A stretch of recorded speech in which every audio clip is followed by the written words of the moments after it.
Bonjour à tous, alors comme il est d'usage à cette période de l'année de se présenter ses meilleurs vœux de succès, bonheur, santé pour l'année qui s'ouvre, je vais faire comme d'habitude, je vais plutôt me ranger du côté de Bruce Lee et plutôt que de vous souhaiter une excellente année, eh bien plutôt vous souhaiter d'avoir la force de surmonter les différentes épreuves qui ne manqueront pas de se présenter sur votre chemin pendant les prochains mois parce que on n'est pas là pour se mentir. Vous avez adoré les saisons précédentes. Je pense que celle qui s'ouvre devant nous devrait nous apporter son lot de surprises, de saveurs inattendues et effectivement d'épreuves à surmonter. Épreuves qui sont évidemment l'occasion à chaque fois pour nous de se renforcer, de grandir, de s'améliorer, d'aller à la rencontre de qui l'on est vraiment, puisque c'est dans l'adversité que l'on se révèle vraiment et puis qu'on a l'occasion de grandir, comme je l'ai expliqué plus d'une fois. Et donc je pense que de ce côté-là, on sera servi. Alors, comme idée d'usage également, à cette période de l'année, beaucoup se prêtent à ce type d'exercice. Cet exercice, c'est tout simplement les prédictions. Alors, on est tous friands de ça, que ce soit dans le marc de café, dans les augures, le caca d'oiseaux, les tarots ou l'astrologie. On va tous chercher, évidemment, des signes qui vont nous guider plus ou moins pour les mois qui viennent en se disant que va-t-il se passer. Alors je vais me prêter à l'exercice mais je ne vais pas endosser la défroque de Madame Irma parce que bon c'est pas trop mon truc, même si j'aime mettre en place des scénarios, j'aime pas trop partir dans des trucs alambiqués. Par contre j'ai vu passer un fil sur Twitter dernièrement qui me paraît très intéressant. Et pourquoi? Parce que c'est un fil qui émane de l'ancien président de la Fédération de Russie, Dimitri Medvedev. C'est le type qui a assuré l'intérim, parce qu'il y a eu une longue période de pouvoir du côté de l'actuel président de la Fédération de Russie, Vladimir Poutine, et puis il y a un moment, il y a eu un intérim, donc il a mis un mec à lui, histoire de modifier la constitution pour pouvoir après revenir. Donc grosso modo, c'est lui qui était devant, qui était mis en paravent politique. Et il y avait évidemment Vladimir derrière qui gouvernait et chapeautait le truc. Tout ça pour dire quand même que ce monsieur, Medvedev, il est quand même dans le sein des saints. Donc il est à même d'avoir des informations de première main. Alors lui s'est prêté à l'exercice dernièrement sur Twitter et il nous a fondu d'un fil assez intéressant puisqu'il a présenté ses 10 prédictions pour 2023. Alors vous allez voir, c'est pas piqué des vers. Alors il y a des trucs qui sont un petit peu marrants, il y a des choses qui sont pas du tout folles. Évidemment, c'est toujours à prendre avec des pincettes parce qu'il y a de l'humour, il y a de la provocation là-dedans, mais en même temps, il y a ce qu'on peut dire des informations d'insider, de première main. Alors, je vais vous livrer ces prédictions et puis je vais les commenter évidemment. Je vais donner ma petite contribution sous forme de remarques à cet exercice. Première prédiction, le pétrole va aller à 150 $ le baril et le gaz va monter à 5000 $ la tonne cube. Alors, que dire de ça? C'est tout à fait possible. Malgré tout, moi je pense plutôt qu'on va aller dans une forme de déflation cette année. On voit déjà que l'inflation commence à se tasser un peu partout. Alors ne commencez pas à vous réjouir, on a des pics inflationnistes, que ce soit dans les années 40 ou dans les années 70, c'est exactement pareil, vous avez des pics inflationnistes, ça descend, puis à un moment donné, vous reprenez la clacasse, ça revient derrière, donc c'est pas fini.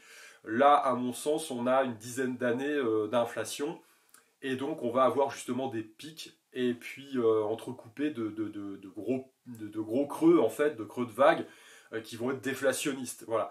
Alors là, on observe déjà sur les marchés qu'il y a une baisse de l'inflation, les matières premières baissent également. On a des indicateurs avancés qui nous disent que il va y avoir une récession, puis on l'attend plutôt sévère, celle-ci. Donc s'il y a récession en 2023, et à mon sens, c'est pas exclu du tout. J'envisage plutôt ça, moi de mon côté, à ce moment-là, on a une déflation des actifs, donc effectivement, le pétrole, lui, ne peut pas monter à 150 $ le baril. Alors, maintenant, c'est toujours une question de timing. Est-ce que vous avez si vous avez raison trop tôt ou trop tard, ça change la donne. Si on rentre dans une période de récession, le prix du baril va chuter, c'est clair. Mais juste derrière, on va forcément avoir à nouveau ce pic d'inflation. Et dans l'absolu, on va dire, alors à horizon 2023, je ne sais pas, peut-être à fin 2023, ou plutôt 2024, mais on aura effectivement à nouveau un pic inflationniste et puis une flambée des matières premières, dont le pétrole fera partie. Alors vu la situation actuelle liée au conflit entre l'Est, l'Eurasie et puis le bloc de l'Ouest occidental, et vu ce qui se passe au niveau du pétrole, il est clair que le pétrole a vocation forcément à monter, puisque on a quand même des problèmes énergétiques qui sont importants. Et c'est pas tous les restaurateurs aujourd'hui là qui pleurent parce qu'ils sont pris x10 sur leur facture d'électricité qui vont vous dire le contraire. Hein. C'est con parce qu'ils avaient tout bien fait, hein. Ils avaient effectivement, c'était les bons élèves, hein. Ils demandaient à tout le monde le QR code pour pouvoir rentrer, etc. Ils avaient fait tout bien. Et puis là, ils se prennent une clacasse derrière les oreilles, c'est compliqué, c'est vrai. Pactiser avec le mal, c'est jamais bon. Voilà. Bref, donc effectivement, il faut s'attendre à une période, à mon sens, déflationniste dans un premier temps, puis après une poussée inflationniste, évidemment, derrière, avec potentiellement un baril à 150, hein, ce qui n'est pas non plus complètement fou. Hein, je veux dire, il y a des analystes aux États-Unis qui prévoient des trucs. Enfin, on peut même avancer 200 ou 300 $300 le baril hein, à ce niveau-là. Voilà. Et quant au gaz, bon, voilà, je veux dire, c'est pas une surprise non plus. Alors pour l'instant, l'hiver est relativement doux, donc la demande, elle n'est pas non plus folle. Mais potentiellement, oui, ça peut monter. Alors, on est dans l'horizon de temps, encore une fois, c'est ça qui pose problème. Est-ce que tout peut arriver en 2023 ? On n'en sait rien. Ça me paraît peut-être un peu court. Mais bon, pourquoi pas. Première prévision. Deuxième prévision, la Grande-Bretagne va retourner au sein de l'Union européenne. Quelle surprise. Alors pourquoi ça pourrait se faire, ce genre de truc ? Bon, bah pour des raisons politiques, hein, on sait bien, on a été étonné déjà qu'ils arrivent à sortir, alors que toute cette construction européenne qui n'est plus du tout vraiment démocratique, on peut dire, ils font tout pour pouvoir effectivement conserver le liant entre les pays qui rentrent. Et puis ils oublient effectivement de mettre les possibilités de pouvoir ressortir du système. Alors y entrer à nouveau, pourquoi pas, dans le cadre d'un conflit qui pourrait s'éterniser, pour faire bloc, etc. On voit que de toute façon, la Grande-Bretagne avance de concert avec les pays européens, plus ou moins, donc ça pourrait être une possibilité. Alors cette possibilité, elle suit un développement intéressant dans la troisième prévision de Medvedev qui dit que aussitôt que l'Angleterre rejoint l'Union européenne, eh bien merde, pas de chance, l'Europe s'effondre. Voilà. Alors quand je dis l'Europe c'est la construction européenne. On parle bien évidemment du bousin, technocratique qui a été mis en place. Hein. Voilà. Donc ça s'effondre juste derrière. Comme quoi, des fois, on ne fait pas forcément le bon mouvement au bon moment. Et l'euro s'effondre avec. Voilà, troisième prévision de Medvedev.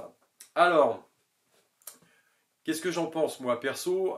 Pour moi, l'euro, c'est une construction, c'est un outil. La monnaie, c'est un outil, c'est un outil de pouvoir. On sait très bien que ça ne fonctionne pas au niveau de l'Europe. Pourquoi ? Parce qu'il y a des productivités qui sont différentes et trop différentes entre les pays. Et donc ça appauvrit certains pays et puis ça a fait trimer évidemment beaucoup d'autres pour essayer de contrebalancer les dettes qui sont faites. Grosso modo, les pays du Sud sont à la traîne et puis l'Allemagne essaye de tirer tout ça. Ça risque de changer effectivement avec la politique énergétique actuelle, donc ça risque d'être compliqué. Maintenant, un effondrement de l'euro, oui, à terme, forcément, puisque dans l'histoire, il n'y a aucun peg, entre guillemets, de monnaie, c'est-à-dire une parité de change fixe entre monnaie qui a tenu. À chaque fois, ça disparaît, ça s'effondre, ça collapse. Donc l'euro fera exactement pareil. Encore une fois, ce qui est inconnu là-dedans, eh bien, c'est l'horizon de temps. Est-ce que c'est 2023 ou est-ce que c'est après 2024, 2025 ? À mon sens, il faudrait vraiment un événement politique majeur pour que cet outil, cet instrument, soit abandonné, puisque c'est une volonté politique à la base. On sait que ça ne marche pas, mais ils s'en foutent, quoi. Ils veulent toujours laisser en place cette monnaie unique et puis aller de l'avant toujours. Voilà. Donc, à mon sens, il faudrait vraiment un événement majeur ou une succession d'événements majeurs pour que, à un moment donné, l'euro soit abandonné. Alors évidemment, peut-être avec une fracture de l'Union européenne, pourquoi pas, mais pour qu'il y ait fracture de l'Union européenne, il faudrait d'autres événements derrière qui puissent engendrer ce problème. Et non, c'est pas vous dans la rue en train de manifester parce que vous avez plus à bouffer. Non, ça sera pas ça de toute façon. Quelque chose de plus fort, de plus puissant. Est-ce que ça a le potentiel de venir en 2023? Peut-être, pourquoi pas, on ne sait pas. Quatrième prédiction de Medvedev, la Pologne et la Hongrie occupent l'ouest de ce qui était avant l'Ukraine. Alors, on part du principe que le pays, eh bien, il va être démantelé, complet. Et que effectivement, eh bien, l'ouest ukrainien, parce qu'évidemment le sud va être occupé par les Russes, est déjà occupé, hein, et l'ouest eh bien, serait partagé entre la Pologne et la Hongrie. Alors pourquoi pas, on sait qu'aujourd'hui la Pologne et la Hongrie bien, sont en première ligne hein, finalement, pour pouvoir accueillir des réfugiés ukrainiens. C'est par là que transitent les armes, il y a la Roumanie aussi, mais bon bref. Donc ils sont aux premières loges. Et puis après, d'un point de vue historique, c'est vrai qu'il y a des territoires. Hein. L'Ukraine, c'est un pays très très récent. Et il y a des territoires qui ont été successivement occupés, notamment par la Pologne. Alors ça s'appelait pas comme ça à l'époque, mais bon, voilà. Et puis c'est toute une zone de toute façon qui est, on va dire, d'un point de vue géographique, assez compliquée, qui a bougé énormément dans le temps et encore dans des périodes assez récentes. Donc pourquoi pas à ce moment-là. Maintenant, ça serait évidemment à mon sens, une patate chaude parce que si le pays est détruit, les richesses du pays sont surtout dans le sud. Hein, donc là, c'est avec en plus l'accès à la mer Noire. Donc là, c'est réservé, précaré russe. Hein. Donc l'ouest, bon, vous récupérez ça, il faut tout reconstruire. Voilà. Bon, pourquoi pas. C'est un farceur, hein, ce Medvedev. Cinquième prédiction. Waouh, alors celle-ci, elle pique, création du quatrième Reich autour de, évidemment, l'Allemagne et de ses satellites. Alors, dedans, on peut considérer qu'il y a effectivement la Pologne, la Tchéquie, enfin, pas la Yougoslavie, mais tous les pays satellites qui gravitent autour de l'Allemagne, et surtout d'un point de vue économique. Hein, moi, je pense à la Bulgarie, par exemple, pourrait faire partie éventuellement de ce quatrième Reich. Hein. Voilà, donc alors ceci engendre une autre prédiction, c'est que avec la création de ce quatrième Reich, eh bien la France entre en guerre contre le quatrième Reich. Alors ça me paraît quand même peu probable, parce que ce qui s'est produit dans l'histoire va pas se resservir comme ça derrière. Alors pourquoi pas effectivement l'Allemagne qui fasse cavalier seul.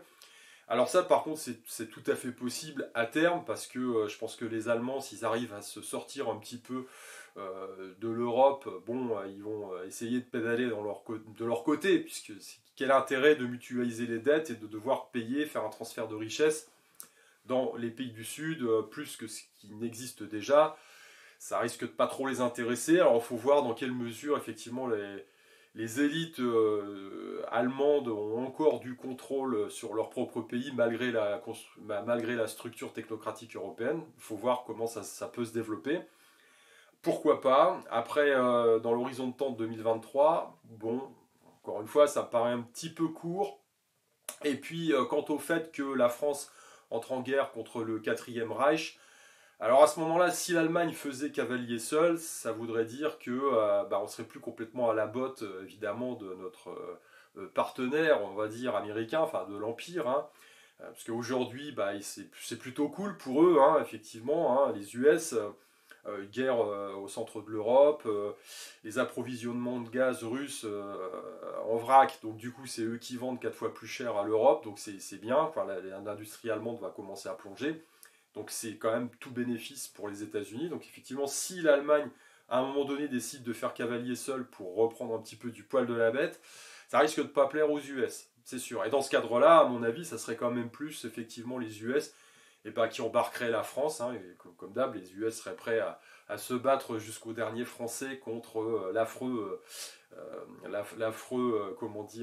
nazi le retour bis repetita, le retour allemand.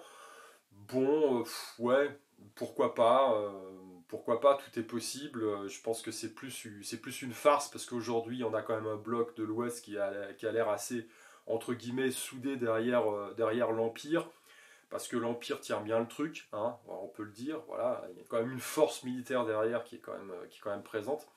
Et puis bon, ils ont infiltré un petit peu tous les centres de pouvoir, donc pour l'instant c'est tenu, hein, voilà. Alors, septième prévision, l'Irlande du Nord qui se désolidariserait de la Grande-Bretagne et puis qui irait vers l'Irlande. Bon, voilà.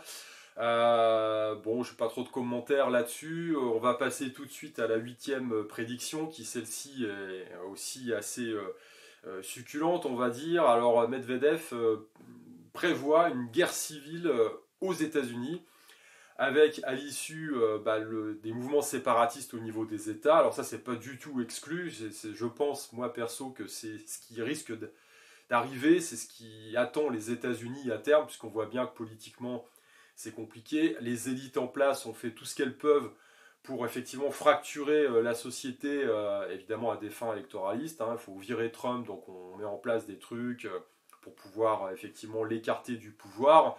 Et puis il y a effectivement une politique de haine au milieu de tout ça. Donc les républicains détestent les démocrates et vice-versa.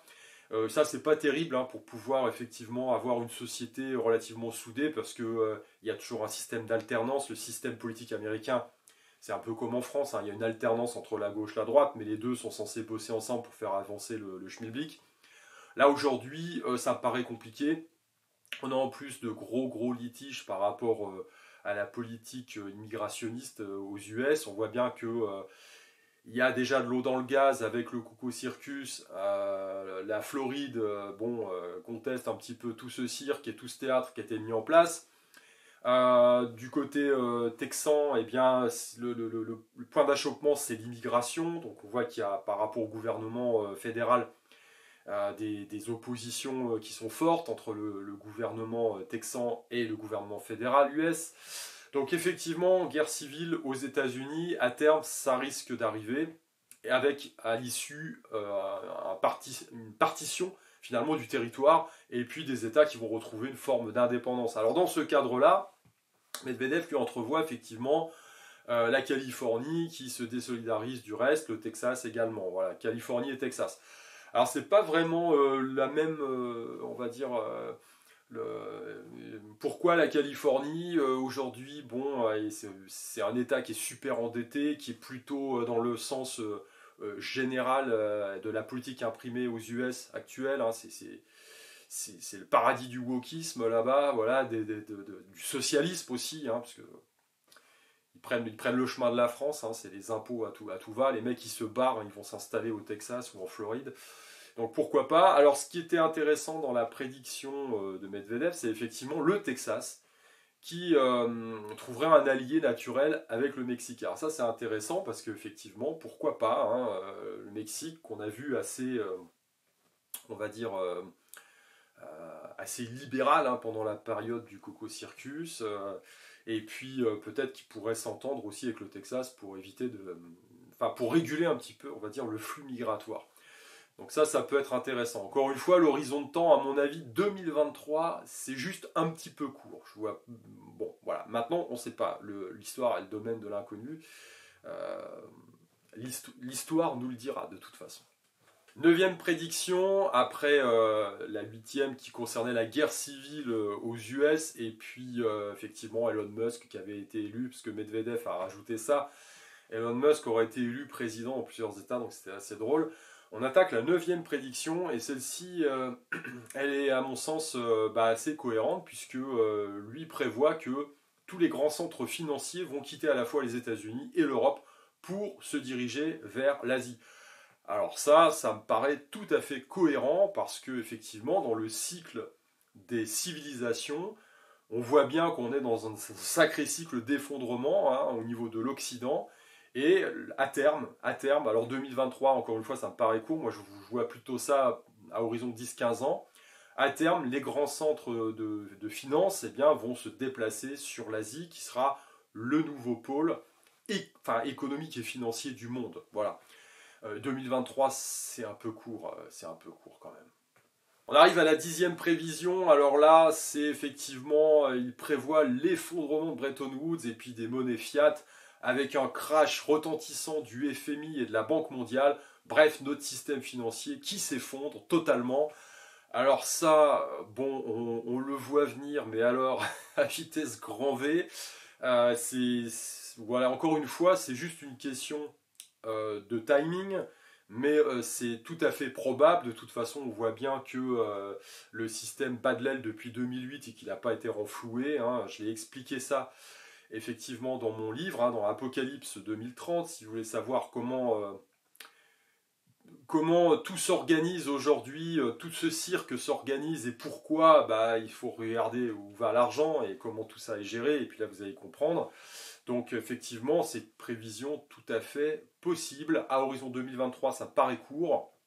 Effectivement, cet effondrement du système financier avec un effondrement de l'euro et puis le dollar qui perd son statut de réserve mondiale et qui circule beaucoup moins. Alors, encore une fois, 2023, ça me paraît... À mon sens, on dirait, j'aurais pris ces prévisions sur une dizaine d'années, ça me paraissait tout à fait courant. Donc, je pense qu'il y a effectivement un petit peu de provocation de la part de l'ancien président de la Fédération de Russie. Mais ça me paraît effectivement tout à fait cohérent. Alors il entrevoit évidemment la circulation de ce qu'on appelle CBDC, c'est-à-dire les monnaies, les cryptos, entre guillemets, monnaies de banque centrale, donc c'est la monnaie complètement dématérialisée, la monnaie numérique. Bref, l'instrument ultime pour gérer le bétail que nous sommes, puisque alors là, l'œil de Sauron là, vous regarde en temps réel, vous savez exactement ce qui a été dépensé, ce que vous avez acheté, avec qui vous avez traîné. Et on peut effectivement vous cancel, comme on dit, avec un clic de souris, vous obliger à consommer ce que l'on veut, enfin bref, l'asservissement total. Donc on va vers ça, on sait très bien que la Banque centrale américaine a déjà mis en place des tests là-dessus. Donc c'est dans les clous. Au niveau européen, ils sont en train de travailler activement dessus. Voilà, donc ça c'est dans un avenir relativement proche. À horizon 2023, ça me paraît encore très très court, mais ça nous pend au nez, faut dire ce qu'il y a. Alors j'aimerais conclure sur ces prédictions hein, pour 2023, encore une fois en disant qu'effectivement, replacer dans le cadre d'un temps un peu plus long, sur une dizaine d'années, 10-15 ans, ça me paraît, mais alors tout à fait envisageable. Alors évidemment, il y a des choses qui sont un peu amusantes, qui sont glissées par-ci par-là, mais il y a les points essentiels, à mon avis, sont là, c'est-à-dire l'effondrement du système financier, bah, on y va, hein, c'est clair. La partition des États-Unis, parce que à un moment donné, eh bien, les États vont faire sécession, bah, et la guerre civile, c'est le plus gros risque hein, aux États-Unis, aux US. Maintenant, l'effondrement de l'Union européenne, on voit bien qu'à un moment donné, ça ne va pas pouvoir continuer éternellement comme ça, que la monnaie aussi est un truc qui a été mal fichu, mal conçu dès le départ.